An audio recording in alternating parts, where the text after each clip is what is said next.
COVID-19 shutdown. Will New York City bounce back? In this episode, myself and Johnny talk about the ongoing impact the COVID-19 shutdowns are having on bars and restaurants in New York City. Indoor dining remains closed, and the bars and restaurants that have remained open are utilising outdoor dining to try to turn profit.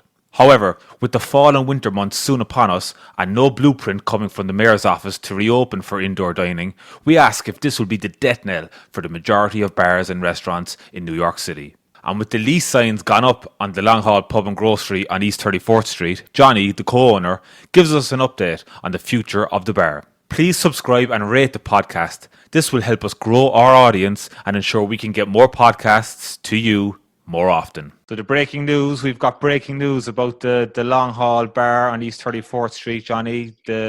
We don't. What breaking news do we have? The signs have gone up. The building is for lease. Oh. Well, that's just more of a politics thing in the sense of you're with your... Basically, I'm sure everyone knows with your lease, it's no different with your apartment and stuff. You have a good guy clause type of thing. So in order to put in your good guy clause, you kind of protect yourself then. Once you enter your good guy clause, 3 months, 4 months, whatever the deal is, you agree. But the reality is with us, with the landlord, we're still negotiating with him. But by us putting in our good guy clause, we kind of covered ourselves as regards paying rent. We're not on the hook for rent as such when the 4 months or the 3 months is up. But just a little backstory on it is like Como came out originally and said that all good guy clauses are, so they don't stop count. you there straight away. What's a good guy clause for the layman? So when you're basically, just to use a bar term, you go into a bar, you have a good guy clause, which means you can activate your good guy clause, and you're giving the landlord 3 months notice, and you want out. Every good guy clause is different. So and then when the 3 months is out, he then. Now, let's say we're talking without pandemic. If you did that, then you say to him, listen, in 3 months' time, I'm out and giving him my notice. Now, depending on your lease, he could go after you for money. He could go after you for the remainder of the lease. But with your good guy clause, if you owe him any money, he still can, in this case, say everyone's rent is due since April. So if you haven't paid your rent, say from April up to now, up to August, and you activate your good guy clause, he's still entitled to the other money. He's still entitled. Again, it's what everyone's gone through at the moment. It's like whatever your deal is or however good your landlord is. But overall, the guy in the long haul has been pretty good. We just put that in to protect ourselves a little. But it also gives him the option then to put up the store for rent if he wants. But we're still trying to do a deal with him. And I'm confident enough we will. But like I say, if he thinks that somebody's going to come along now and pay him top market rent at the moment, good luck to him. And Johnny, did he put up that sign like as a move against ye to kind of force a deal, or what's No, not really. No, to be fair to him, once we said, listen, we're putting in our good guy clause, by us putting in our good guy clause, we're basically saying we want out within 3 months. So he's doing everything. He done everything right. He was right to do what he did. And you'll see other landlords doing. Now, like I say, if someone walked up to him tomorrow and says, listen, I'll rent it. Would he rent it to them? Yeah, well, he'd probably come back to us and say, listen, guys, I have someone offered. What's your plan? What do you want to do? Because we've had a great relationship with him, to be fair. He is a fair enough guy. So I can't knock him. I can't blame him in that sense. But see, for us on 34th Street, I think we touched on this before, we can't necessarily do a whole lot with outdoor seating or stuff like that. And, it's not a very appealing street necessarily to sit on. You could go out into the bus lane. Now, the restaurant 2 doors up from us, they open there and there are 4 tables out there. We have a much, much smaller store frontage. So it really isn't in our interest to do it. Cause some landlords have been pushing fellas to do it, but he hasn't been pushing us to do that. He's just kind of been leaving it up to us. Basically, what we're looking for often, Michael, is just to work with us going forward. But I said this before and I'll say it again. In their defense as well, they don't know where this is going. They don't know what way it's going. When is it going to open up again? When is it not? So they don't want to show their hand. You don't want to show your hand. So it's just, it's a bit of a shit show at the moment. But I'm confident enough we'll get there in some deal with him in some shape or form. Because like I say, I've basically told, I don't want to go into the personal details of what he's offered us, but I've said it to a lot of my friends that are in the business, and every one of them would take his hand off. They're all pretty, so he's not been too bad, to be fair. So for us New Yorkers here for the winter months, when hopefully the inter-county scene kicks off at home, we can all get back into the long haul and watch watch the All-Ireland final in December, the All-Ireland finals in December, hopefully. But by the sounds of things, you might have to come to New York to see it, or you definitely have to be inside a bar to see it. Because after today's news from your lovely Nemo, your Nemo buddy, Yeah. Mihal, don't get me started on him now this week. But just it doesn't look like they're going to allow them. Right? They're not. They're saying that it's going to be behind closed doors. Now the GA have asked for, obviously they want proof of this. Yeah, which So I thought, it was a bit of a. In fairness, like the GA are kind of saying, well, they're not saying enough is enough. Like, but if you're going to do this to us, back it up. So if people don't know, they ask for empirical evidence that basically that people going in, the 200 people watching a game around a park are going to contribute to spreading coronavirus. It's absolutely outrageous. Now we know what their point is. So like we're not 2-year-olds. Their point is all of us getting together before the game, all of us getting together after the game. We get that. We know that's what their point is. But where are we going to watch it? We're going to get together to watch it. We're going to get together in a house party, the house parties that they don't want. We're going to, like I said before and say it again, just let people be adults. Trust these people. Like rural barmen. Like they've been crying for 5, 6, 7 years or more saying that the rural pub is dying, there's nobody in them. Right, so there was nobody in them for the last 10 years, but now they're closing them on the rural bar owner because he's going to have too many people in there. Like, something's not matching up here. Yeah, and I even heard Cuomo said a couple of weeks ago, or he said, I don't know, was doing the whole quarantining thing a good thing, because what was happening was that he was forcing people to stay at home in small spaces, and we don't know did that contribute to the virus or not. And everyone is like learning and making, or there's mistakes been made, of course, but we don't know. But surely people going out to watch a game, the mental relief of that alone, it's just like crack it up. If there's a game to go to, people just want to go out and just interact with people, so it's. But when you look last night in Kerry, they had to cancel an under-14s game because of the basis of what the government said at 6 o'clock. And I was listening to the chairman this morning about it, and he made it, as he said himself. So if all the parents come and drop all the kids outside the gate and they go in, what are the parents going to do then? They're not going home. They're not leaving 14-year-olds to make their own way home. They're standing out in the car park and they're congregating together. Yeah. Whereas if they let them into the stadiums or into these stands, they'll spread out. I know we're going to talk to Frank Brady later on in the podcast, but I'm curious to see what's Gaelic Park doing. I've seen people's Instagrams and Snapchats and whatever, and people are inside Gaelic Park watching the games. But obviously people are spreading out. So give it a little bit of. Listen, in the defence of the governments and the Combos and all these people, they don't know either what's right or wrong here. They're all getting told one thing one day, wouldn't they? If I hear one more person say, "Why can't we do what New Zealand's doing?" Jesus Christ, you can't. It doesn't work that way. What I mean? Well, I don't know your opinion. I can just see people out in Ireland now at a bit of breaking point. I think people are literally now just a little bit come on, enough's enough. For under 14s, they're not allowed to play. The parents are not allowed to drive to school. But yet they're supposed to go back to school in 2 weeks' time. Yeah. How are they getting to school? How are they getting into a car to go to school? 5 people from a family can hang out together. They drive to a restaurant together. They go to a game together. I don't know. And if this second wave comes or whatever, I think October and November are going to be very interesting in all parts of the world. Yeah, and Sweden didn't do a lockdown. No, they got a spike as well.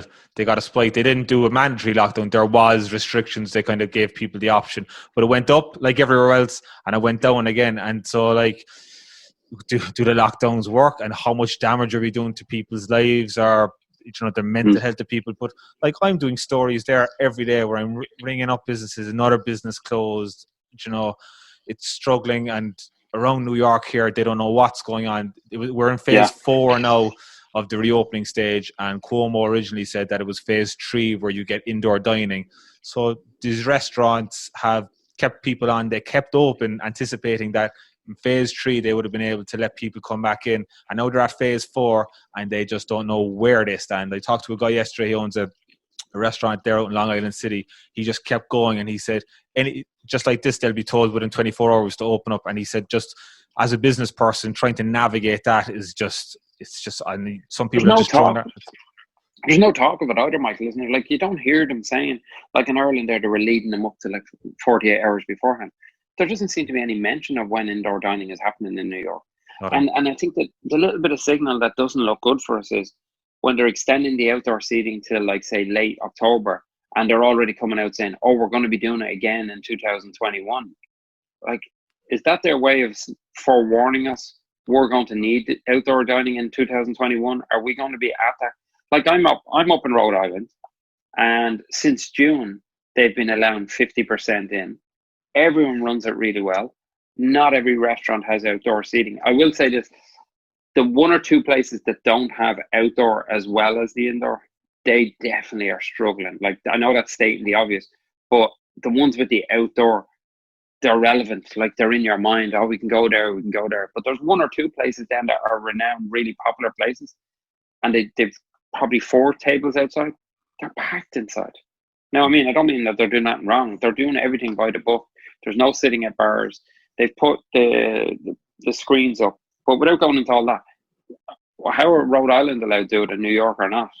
Like, why is their bars allowed 50% inside? What's New Yorkers? What's the difference with New Yorkers and people in Rhode Island? Exactly. And Rhode Island's numbers are lower than nearly any other state in America.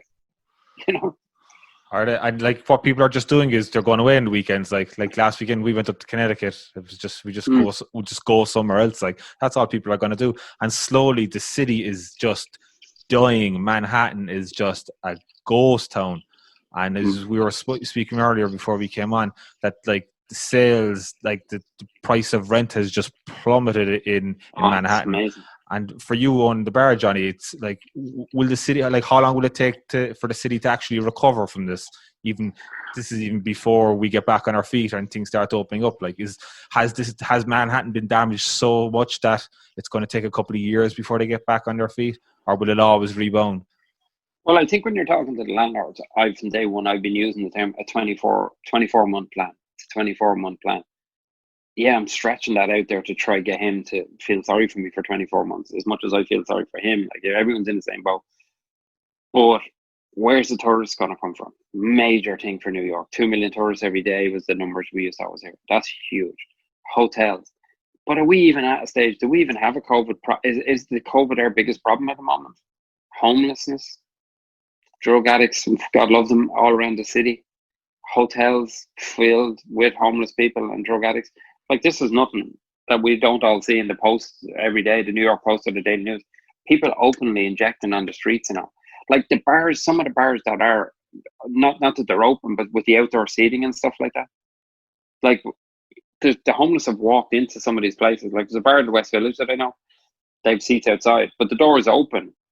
And there was nobody even outside. The homeless guy walked straight in, like, straight up to a rep, like a beer rep, and the owner. And he's basically asking them for money.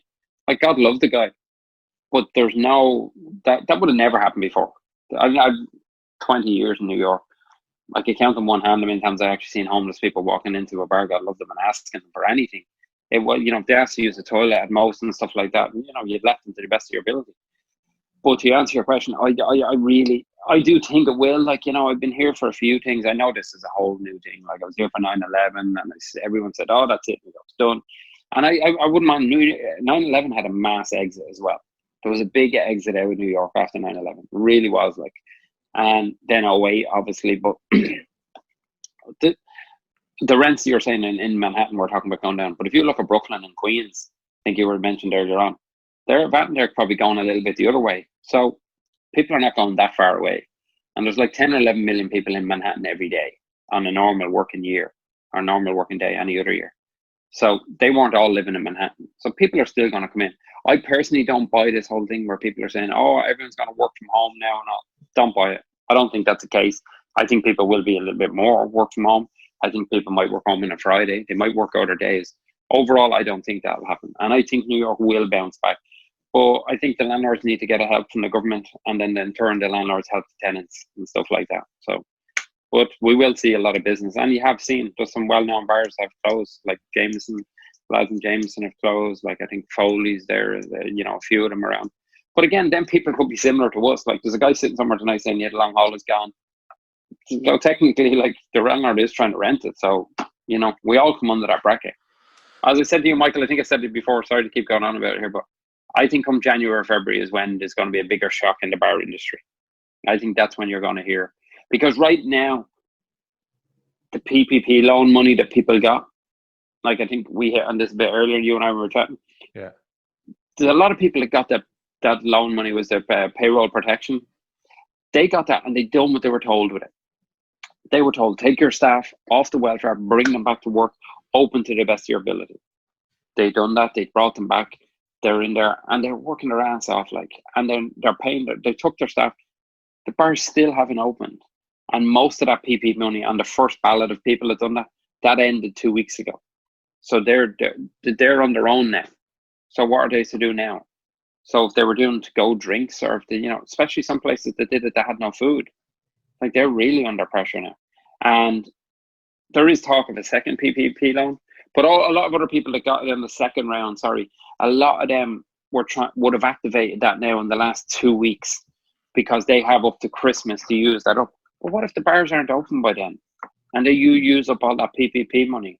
And the rules of the PPP money keep changing every couple of weeks.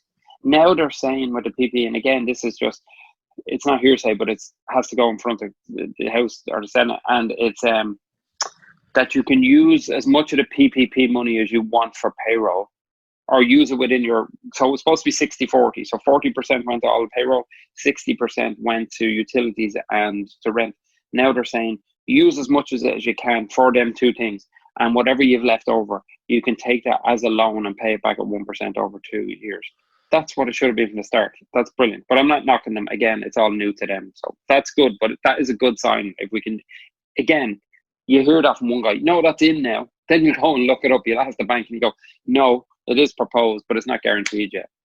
My advice, and I said to you from the start, every bar and anyone that gets a PPP loan, don't focus so much on getting it forgiven. Just get the money and try use it to the best of your ability, and then worry about it. This is a survival. I'd rather be in the game in 2 years' time and then to come back to me and say, well, you didn't do this right and that right. And then you work it out. What's the worst that can happen? You have to pay some of it back as a loan. I'd rather have that than not have a bar and sitting at home. But again, that's just a personal thing. Would you be able to turn profit, Johnny, if you were able to work at 50% capacity in the long haul? How would it work? Not a chance. Not a chance. And nobody will. There's not a bar in New York. We're all probably paying over the top in rents. There's not a bar in New York that will survive on 50%. So let's say even if you get your landlord to break your rent down to 50%, your food is still not going to be 50%. Your Con Edison is not going to be 50%. Your wages, everything else, 50% won't work in New York. And maybe that's one of the reasons why they haven't. But there's a lot of bars out there that are big enough. Give them a chance. But even up here, the New York system doesn't work the same. And it says, there's bars even open in New York, and the way they've been open, and they're ordering to close at 10, 11 o'clock. And they're holding the threat over you. Like, I know of bars that have friends and family and all, where the SLA, the people that are coming to check whether you're doing everything by code, they're in the bar, they're walking into the bars at 10 o'clock at night, and they're standing in the kitchen to make sure everything's going out right. Now, you've this one guy standing in your kitchen at 10 o'clock in the evening, and he holds your livelihood in his hands. 10 o'clock at night, he's pissed off. He's had a row with the missus. You still at work. You know what I mean? And you're standing there and you're sweating buckets. And you ask anyone that's in the restaurant business, the health department notoriously were brutal at the best of times anyway. Now you have a whole governing body here now that are just coming in. And now in the case of the one story I'm talking about, the lads were on the ball. It was it was in Haswell's, and the lads had everything on the ball, and they were fine. The SLA were good, and they left.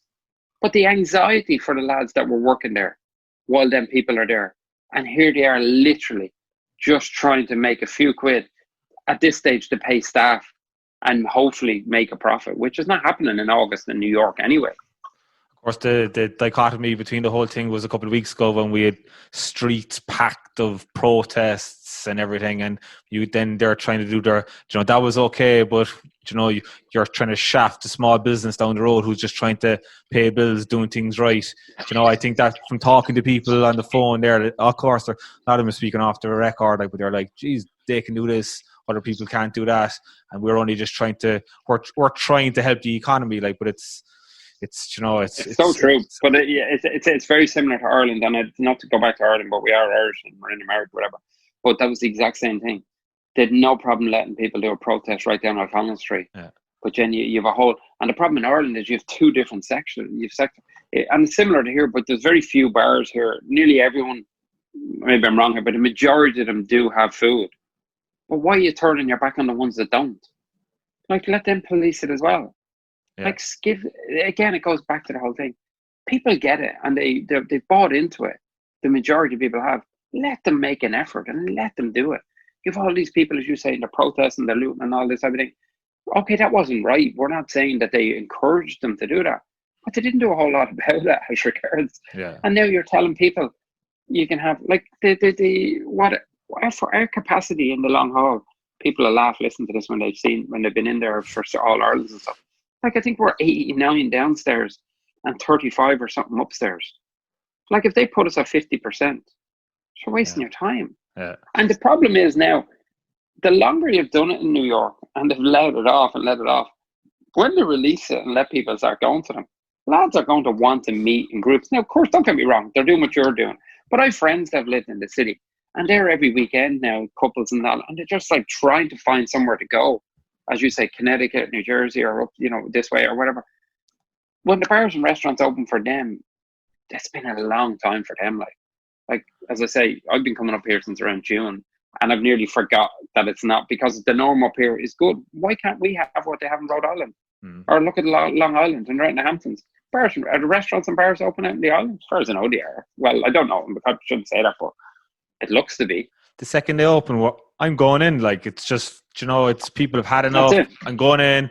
It's, You're not even a drinker. Like, you're not a partier, but you want to get in to interact with people, like, yeah, and to be around them, and then so let's say they lift it 2 weeks time, second week in September. Let's just say, argument's sake, long haul opens, please God, and everything else. How do I stand at the door and tell regulars that are going in to meet other regulars already in there, you can't go in there? So even if I do that, and then the SLA walk in, and you happen to be walking back from the toilet, and you stop and talk to somebody, and what's starting to happen, then there'll be a resentment. Because I know this from home. My friends are in the bar business at home, and they've literally fell out with regulars, and it's not them falling out with the regular, but the frustration on the regular. You know what I mean? Lads, don't do a stop and chat. Like, you can't do a stop and chat. We built the long haul as a stop and chat type of bar. It's that type of, as I said before, it's a pub. We have it built as a pub, as a local. And if you take that away from it, it just loses the essence of the bar. And that's why we're still closed. But you'll always have what was the name you gave there of someone earlier, the Ivan Yates person, the window. Oh, a curtain twitcher. Yeah. The curtain twitcher. Someone's going to be going on, and it's like social media is covering that. Oh, you can't do this, can't do that. Look, all the predictions they got, the infection rates, the death rates, they're all way lower than what they thought. And like, to quarantine a healthy portion of the population, it's something that I just don't agree with. Like, if you're someone who's at risk or whatever, quarantine. But like, there's a point, like, how much damage are we going to do now economically, globally? They're going to keep shutting down Ireland, they're going to keep shutting down Manhattan. There's going to be nothing left for a virus that it's just quarantine those people who are at risk and let everyone make up their own minds. Now, a lot of people will disagree with that, but look, but I hear your point, and you are right. Like God love, like, if I have cystic fibrosis, God love, and I have friends that have been affected by that, I'm not going out hell, rain or snow, like, and that's just sad, like, and that's not what it is. But nearly by quarantining everyone else and other people that have other existing conditions and stuff like that, you're pushing yourself towards making it worse. And we're not talking about people getting angry. We're talking about New York City here. Not everybody lives in a big house or a big apartment on their own. They have to share with other people. So you put 2 and 3 people in that apartment, or a couple and kids. Who's going to work? Who's going to leave that apartment? Not everybody can go down to the basement like Como's brother and let on that he's got quarantine. Like, you know what I mean? It just doesn't work that way. You can't. I'm with you on that one. And I remember listening to that in the early days at the start. He said, why quarantine the healthy people and quarantine the other thing?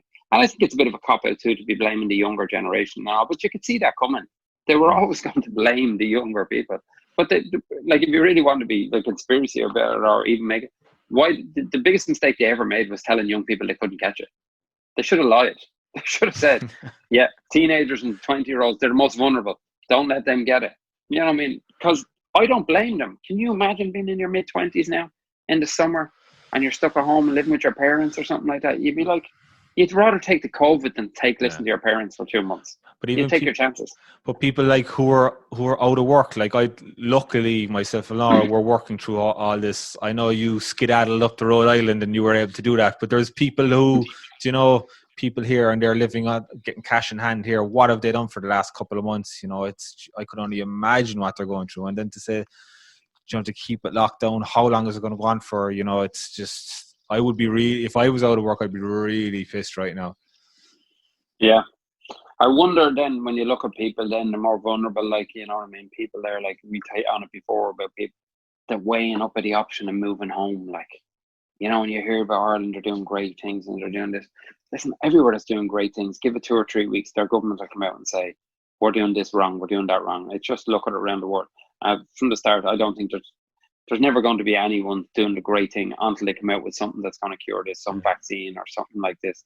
But they're the people as well you'd feel sorry for, wouldn't you? Like in New York, vulnerable, like people that were like living within their means and doing well for themselves, but like they had their budget, they had their apartment, whatever they had, their little holidays here and that. For all that to end, and they might have invested 10, 15, 20 years into New York, and now they're like going. And whereas before, if they were leaving, they were obviously going somewhere better or they had something better set up. Now the idea of moving home, what's over there, what's here, and that forget about even the people who are 10, 15 years here, they're probably better off.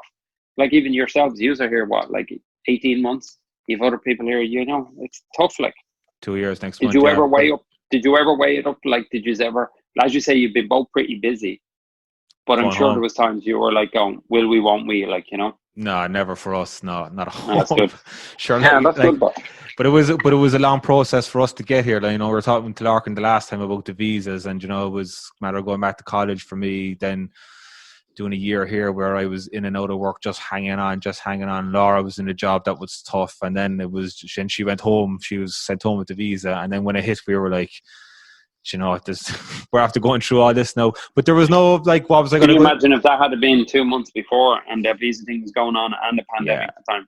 There's no doubt about it, you being Cork right now. Like, she would have been caught big time, like, because I think it was February when she got that cleared. People, but you see it with the Lorcan thing and even on the J1 graduate page, there's so many young people that are in that limbo at the moment, in between visas now and all. And 9 out of 10 of them are just going to throw the hat at it and just go home, and you can't blame them. Exactly. And on a normal basis, it's the visa process is so hard that you will throw your, like, we've met so many beforehand. Oh, totally. Just like, fucking not doing this every 3 years, paperwork and all this, and then coming through the airport, it's you don't know what's going to happen, and people are just stop. It'll turn you off going. I know with the COVID, you off traveling, like Johnny, I see your brother's bar is after opening there, Haswell Greens, which will be another bar. It's all like the interior there. That's what that place is about. And the Mean Fiddler I see is after opening outdoors. So both doing really well, actually. Both doing really well. Like, I'm not to sugarcoat it, they are. But again, it kind of shows a credit to a lot of their regulars and a lot of their customers. But that then, how long does that last for? How long does that span? And like I was chatting to maybe Vince and my brother 2 nights ago, and this is genuinely weird. Like, I need to read it out for you. He says, I come out of work the other night and he says he could hear a baby crying in the distance. Like, just for anyone who doesn't know, this is 52nd between Broadway and 8th Avenue. You couldn't normally hear 10 yards in front of you. It'd be a car, it'd be a beep, it'd be this. He could hear a baby crying with this woman on 8th Avenue. I was actually a homeless person, because he ended up walking up that way, and there's a homeless person there with a baby. But that's how dead the city was. Now, that was 10 o'clock last Saturday night. Couldn't get a yellow cab out of the city. What normally would be a $15 ride in an Uber was like a $25 ride in an Uber to try to get home, which just because of the surge charge, obviously. And then on the Sunday night, couldn't get an Uber and couldn't get a yellow cab. Just took a train home. But it was it's that dead. The city is that dead. But on a business point of view, doing well. They built. I don't know if you've seen what they built outside Haswell's. It's class. It's really good. Mickey built them this great, just sort of deck, like everyone. But look at the money that a lot of people have done and the effort they've made, and it's brilliant. And again, then you get somebody coming along. That's too high. That's too far. That's too this. Come on, we all know it. There's a money racket element in it. Like, and are they closed at 11 o'clock then as well?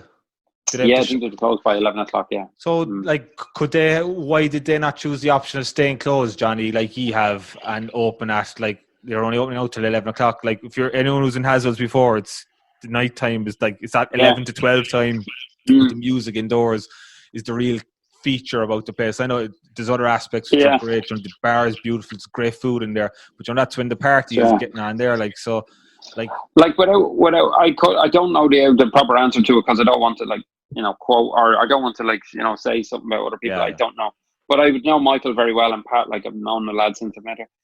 But my honest answer to it would be, and I don't even know if this is their answer, mentally for some people they need to get back out there. And when you're as driven, as successful as Michael and Pat have been, they didn't get there by sitting at home. Like, they're just constantly thinking. And there's so many lads have done that. They've just said, I need to get back out there to do something. And I totally agree with that, and I applaud that. Not everyone's as lazy as me, Michael, you know what I mean? Like, going off playing golf. But genuinely, you must be playing off scratch by now, Johnny, are you? Yeah, some days, the other days. But some lads are just, they need to get back out there and do it, and that's what's made them successful with the way they are. And they've also, they've staff that they're really concerned about. They've staff that they're worried about. Like, we're talking about the long haul, like, you know what I mean?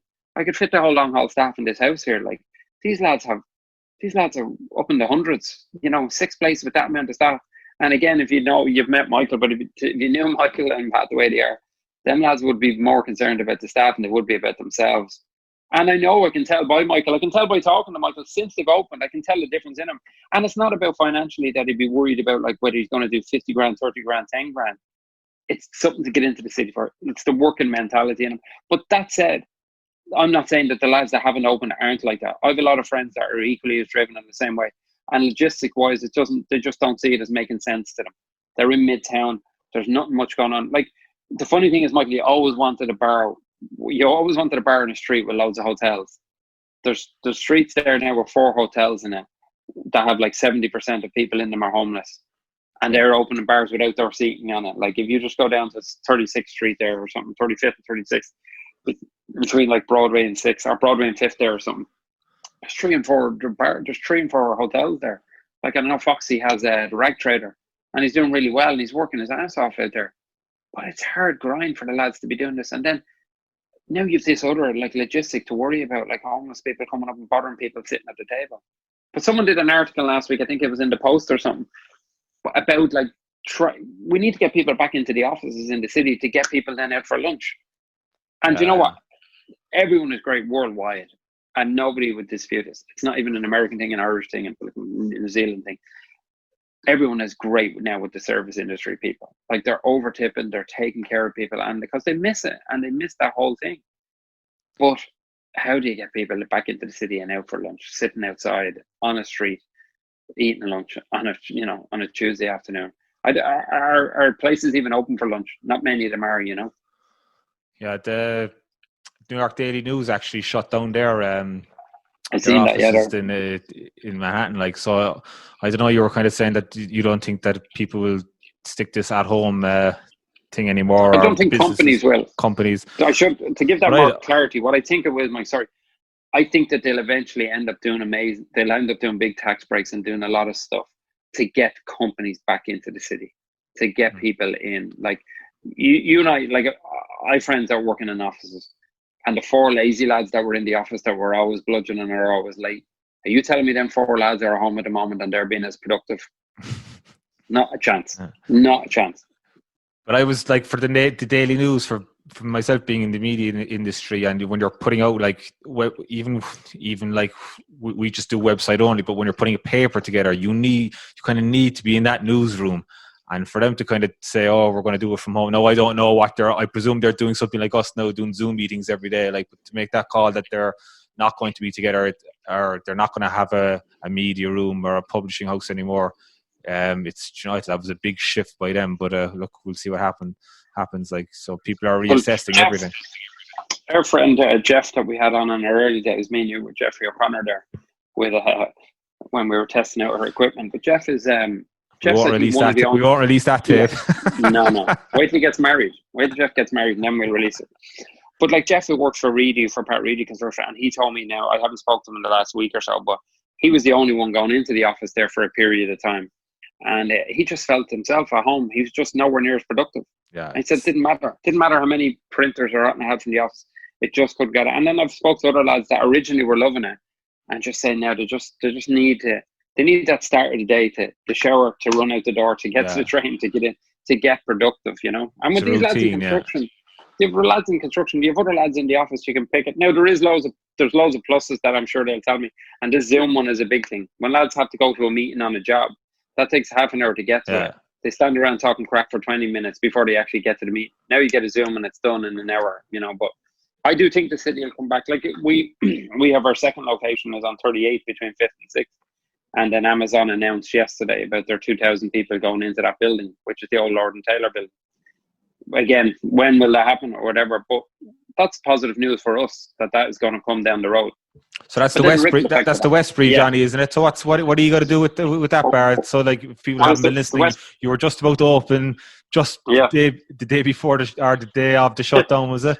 Yeah. And, so in fairness to you, like, you just, when that happened and the long haul, you just skipped town and went to Rhode Island. You just, in fairness, you just said, look, it is what it is. Nothing I can do really. And just, you kind of took, in fairness, you took it in a very positive light. Like it was beyond your control. Yeah. Now, I know that is hard to do, like, but in fairness, you just... Oh, no, there is no doubt about it. Listen, you're driving along in the car or you're lying in bed, you can't not but think about it. Yeah. But I'm just, on my personal end, I don't stress, or I certainly don't think about anything behind me. Like we got the bar, we built it. Myself, Connor, and Connor Moore's in it with us, and the three of us spent our money in it and renovating it. I could sit there and cry about that money that I've spent and the money, but there's nothing I can do about it. Like, what is the point in doing that? Now, if I could put a penny into it now while it's sitting there, that I would stress me, but I just refuse to sort of do that. But thankfully, with PPPs and the government, that has that. But it's called in Westbury, but like, who knows? It could be called the long haul very soon as well. Like, so you just don't know. And do you have to pay rent on that, or what's the story now, Johnny, that you didn't open it? Or? The landlord's been pretty good with us. I think because we were, again, this is probably a good thing. We had no scar tissue with him. We were new. We were all pals. You know, early stage in the relationship, you know, so it's good. But he's been good. He's been helpful. But again, I say it again, he needs help. Yeah, government need to help him. What's this great Como done to give commercial landlords? They've done nothing for them. He's not giving any. There's no breaks for commercial landlords. There's been no break on the taxes for them. Everyone still get their tax. All these bar owners are out there that are all doing it. Nearly every bar owner out there has been paying his property tax. That's a lot of money building up. Mm-hmm. Like, it's pressure. I've seen lads that I've known here for 20 odd years, and their whole livelihoods are gone now. And then other people are saying, that's grand, she'll pick up another bar up the road. There's going to be loads of great deals and great value. But you know what, for anyone that's thinking of doing it, there's about, I'd say 60, 70 grand unavoidable that you're going to pay regardless. So if you've just lost your bar and you're gone out of the long haul or whatever, and someone says, I'll go up the road there, you can get like Jameson, or you can get the Jameson, whatever, get another bar. You're going to have to put down 3 months deposit. You're going to have to pay lawyer fees. A liquor license you're going to have to pay for. You're not going to have any change. Like 3 months deposit, 3 or 4 months deposit on a 20 grand place, you know. So you better have 200 grand sitting in your back pocket if you just want to. Everyone says you just walk into one and take it over. Well, good luck to you. But you were saying there, Johnny, that you might get that they might forgive the PP loans, but for the property taxes and all that, the city taxes, you ain't going to see them again. The state's running a $14 billion deficit, and de Blasio, I know he's running a deficit as well. So you're never going to see them again. And I don't think Trump is going to bail out the state, because de Blasio is actually running a $7 billion deficit before COVID. I know he shut it down, and he was going, we're going to lay off everyone unless we get a bailout. And so the government are saying, well, you were running a deficit anyway, so we're not just going to give you a bailout like that. So I think you're going to be caught for those property taxes and all those city charges, state charges, but you might get some relief on the federal stuff like the PPP loan. I too think on the PPP loan, and this will probably come back to bite me, and even though I'm saying it on the podcast, I think the PPP loans are going to be all forgiven in some shape or form. And I think there's a second one coming in the next. My prediction on the second one is it'll be in October. Now, this is my pessimistic prediction. So if anyone who's listening to this that's in the bar business probably won't be too happy with it. I don't think indoor dining is going to open this year. I think they're going to keep it outdoor for as long, up to definitely into October. And then they're going to come up with some wacky rule to make it so difficult for us to open again that it's not even going to be worth it. And how they're going to soften the blow is they're going to give us a second PPP loan. And that'll come in around October. In their defense, listen, what are they supposed to do here?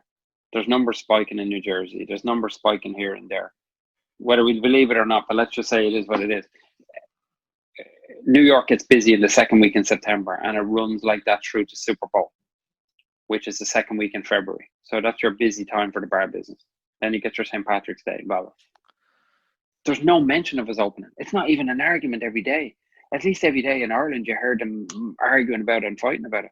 Yeah. I haven't heard it on the news once. Indoor dining, phase 10.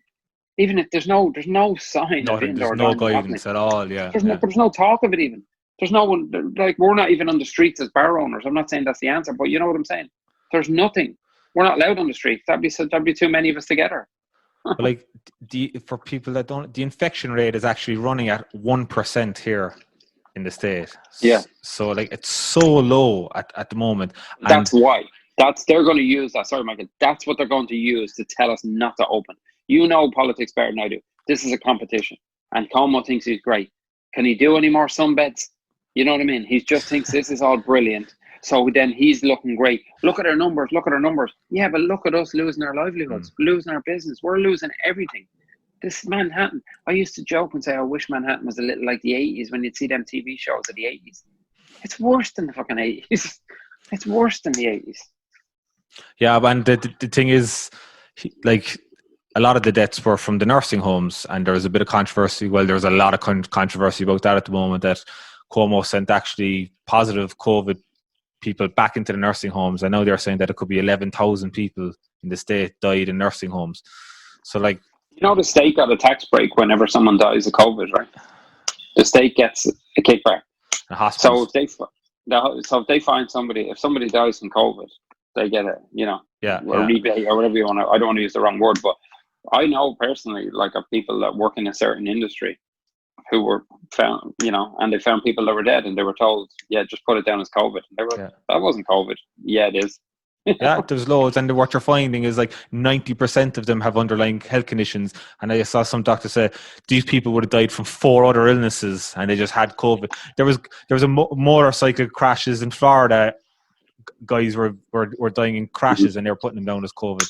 So, like, as you're saying, there's a lot of politics to play. So the schools are going back next month, and if the infection rate, Cuomo said, goes above 5%, then he's going to close the schools. But de Blasio had to go one step further, and he said if it goes to 3%, he's going to shut the schools. So, but look at New Jersey. Parts of New Jersey are not going back to school.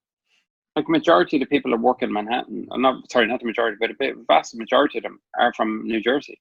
So what are them families supposed to do? Yeah. Like, my friend in his town, like, they're not going back to school.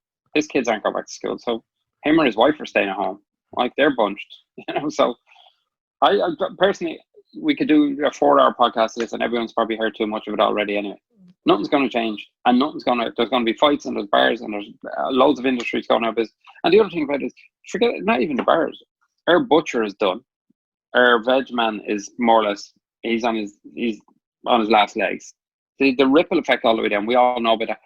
Until there's a vaccine, and even if it works or it doesn't work, until they say there is one, the bar business is not going to open up. They're going to blame the bars. We were the first to close, and we were the last to open.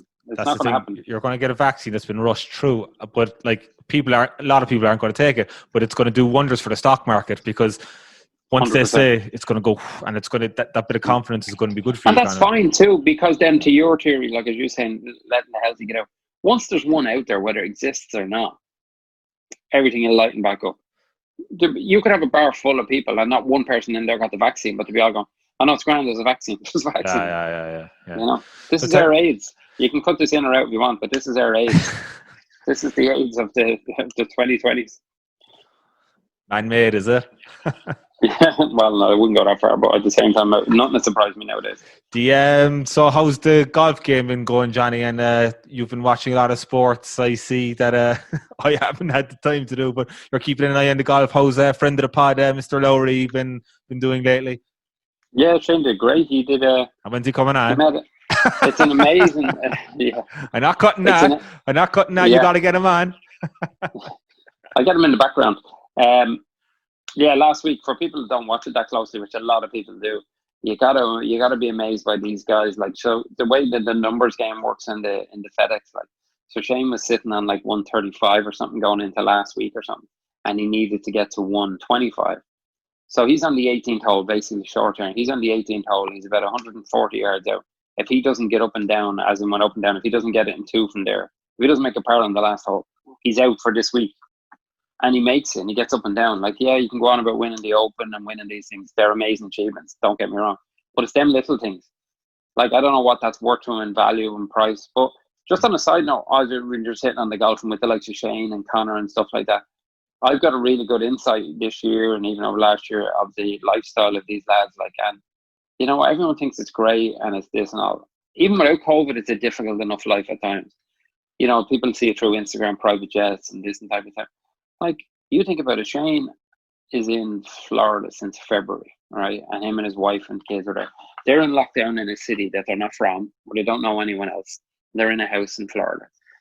His wife then eventually, she went home, 4 or 5 weeks ago, whatever. No, less, what was it, 2 or 3 weeks ago. Like, these lads are going then, and they're in towns, or they're in their own town, like at one stage. So, and a group of lads say, listen, do you want to go for something to eat? But he can't even do that, like, because if he goes out and catches that virus and he brings that back to the tour and he gets tested then on a Monday, can you imagine the anxiety if you got it? Then they're looking at you going, well, you left here last Sunday, or you left, what have you done in that period? You know, were you out? And as sports people, and even for the likes of Conor Moore, like Conor Moore has been in Orlando since around that time as well, on his own, living in an apartment, doing a show from his apartment. Yeah, he's out playing golf now in the last few weeks or months or whatever, or the last 4 or 5 weeks. But for these lads, it's like, it's no day at the beach. But they're in Boston this week, actually, in the FedEx tournament. So Shane is playing up there at the moment. And just Connor's in New York, if anyone's looking for him. He's in there in New York, bouncing around. Is Connor in New York, is he? I'll go into the Connor's pod. in New York. I'll go into the long haul and set up there. I'll do a pod with him and we'll zoom on to you. But even for the likes of them lads, like you're saying about sport and the GA and stuff like that, now it's so tough for them lads there now as well. These lads live for that buzz of going home and going to All Irelands and stuff like that. We live here. You and I live here. It's difficult. And people from Ireland were saying to me, what about lockdown? How's lockdown over there? We weren't locked down. We weren't locked down in comparison to home. People at home weren't allowed to go outside the village. Like, they weren't going 2 kilometres down the road. But then, they weren't allowed to go 2 kilometres down the road, but they only brought in the mask thing, the mask wearing mandate a couple of weeks ago. And you're like... Something odd there. Something odd about the whole mask thing. It's very odd. I think their story behind it was that they were like, trying to keep it for all the hospitals and stuff like that. Man, that ship was sailed a long time ago. Yeah. You brought it in, and now you're trying to bring it in. And the Irish people were so good at doing everything. Strike while the iron's hot. If they'd have told the Irish people in March start wearing masks, they would have been all wearing them. Now they're just getting a little frustrated, and they're getting on the buses. They're throwing people off trains and buses because they're not wearing masks. We're very compliant. Like, I look at whatever comes up on Facebook or the social media, from the news here compared to the news home, and here you get a 50, well, I wouldn't say 50-50, but you get a good mix of people who oppose the shutdowns and they're saying open up.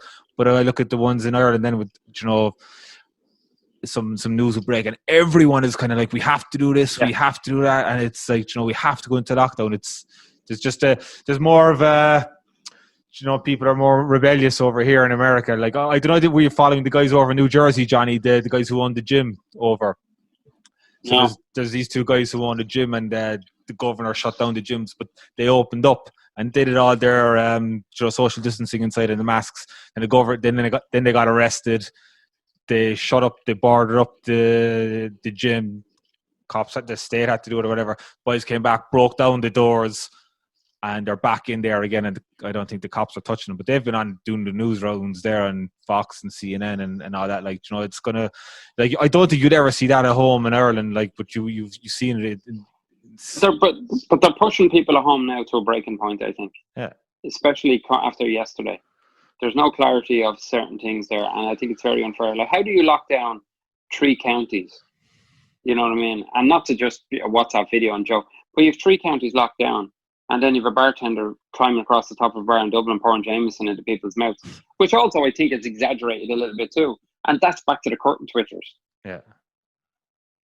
If you're coming upstairs and someone walks along and hugs you and smacks you and says hello to you and blah, blah, and someone else walking by and hits off you, capture that in a video, They don't know your relationship.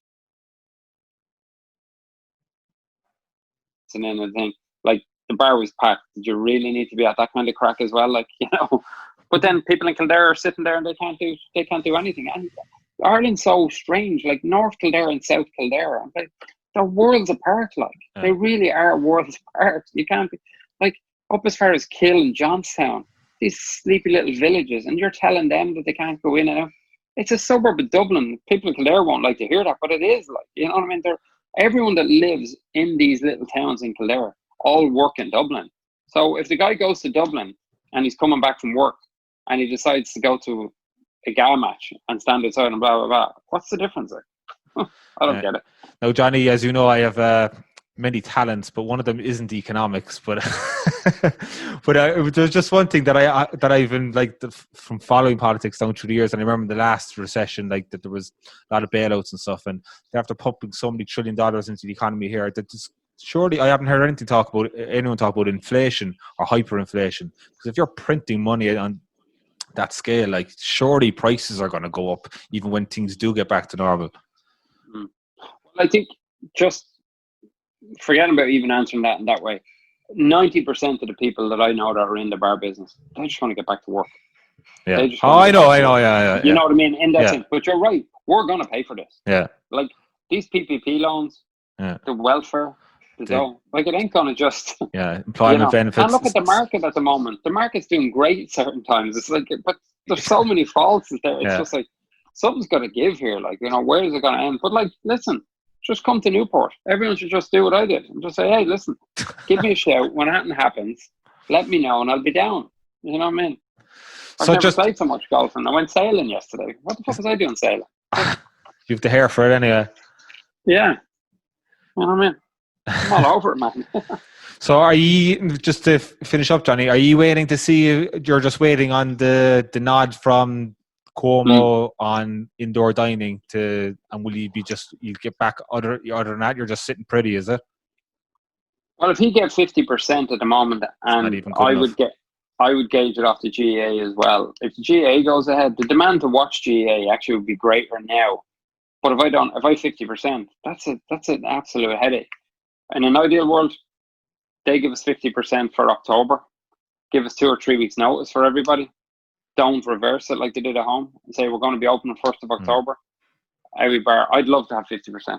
As much as it's going to be a nightmare, I'd love to have it. I'd take anything just to get people back in. And I think there's so many bars in New York, if you open the whole place at 50% everywhere, there's enough to spread it out. Like, again, to finish on it doesn't make any sense. You're talking about bars in rural Ireland being dead. New York right now is practically like rural Ireland. Open every bar. There is no offices, there is no tourists, there is no anything else. So then how are any of us going to be packed? So that's fine. Let us do it. Let us be adults and let us have a chance. Give us a shot, like. Liquor stores are going mad and apartments are going mad drinking. Give us a shot, like. What's the Guinness going to be like in the long haul after not getting a flow for the last couple of months? How are you going to sort that? That's the biggest problem of all. Do you think if I just pulled it out now into a bag of fucking potato, lads wouldn't drink it out of a bag of fucking Mighty Munch? I'd say if I put Mighty Munch in the end of the pint glass and pulled it down, lads would still say it's the best Guinness in New York. Lads are drinking out cans in their house now and they're like, do you know what? These aren't bad. Look at these. Look at the condensation on these. These are cans for a couple of VIPs that are coming this weekend. But I won't be telling you who it is and who it isn't. Guinness and Magners. Can't be that hard. Why, Santi, my dear Annie. That's all for this week. Let us know what you think by leaving us a comment on Instagram, Facebook, Twitter, or on our YouTube channel. Don't forget to subscribe and rate the podcast, and be sure to check out some of our other episodes, including our New York GAA Championship preview with Frank Brady, our interview with Cork football legend Larry Tompkins, and our US Visas episode with top attorney Lorcan Shannon, and lots more. All of our podcasts are up on thelonghaulpodcast.com/watch and on all major podcast streaming platforms. My dear Annie, oh, you New York girls, can you dance the polka? And when we got to Bleecker Street, we stopped at 44. Her mother and her sisters there to meet her at the door. To me away, you Santy, my dear Annie, oh, you New York York girls, can you dance the polka to me?